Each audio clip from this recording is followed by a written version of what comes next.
ఈరోజైతే హౌస్ మొత్తానికి అర్థమైంది. మణికంఠకి చాలా ఫాలోయింగ్ ఉంది. తను బాగా సింపతి వర్కౌట్ అవుతుందని అందరికి అర్థమైంది. అందులో ఎక్కువ బాగా హర్ట్ అయిందొచ్చి సీత అనమాట. సీత నిజంగా ఆమె చాలా పర్సనల్‌గా తీసుకుంది. ఎందుకు మణికంఠకి ఇంత పెరిగిందా అని ఆలోచిస్తా ఉందనమాట.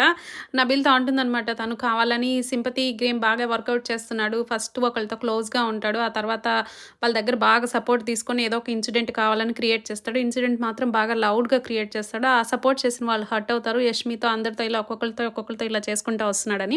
విష్ణు కూడా చాలా హర్ట్ అయింది. ఇంక ప్రేరణ, సీత అనుకుంటూ ఉన్నారనమాట. అతనికి స్కోప్ ఇవ్వకూడదు. అందరం వాడితో ఉండి మనం ఉండాలి. వాడికి ఇంకా సింపతి అనే స్కోప్ ఇవ్వకూడదు అనుకుంటున్నారు. విష్ణు వెళ్ళేసి నేను అడుగుతానుండు అనేసి వచ్చేసి, ఏరా మాకు కనీసం వాళ్ళు ఏడ్చారు కదా ఇప్పటిదాకా నైనిక, సీత వాళ్ళకి కాస్త అటెన్షన్ తీసుకొనిరా, ఎన్నిట్లో నీకే అటెన్షన్ కావాలంటే ఎట్లా అని విష్ణుప్రియ కూడా అనింది. ఇంకా నబీల్ కూడా అన్నాడనమాట తర్వాత, ప్రతి దాంట్లో కంటెంట్ నీకే అంటే ఎట్లరా అందరినీ తీసుకొని అనేసి.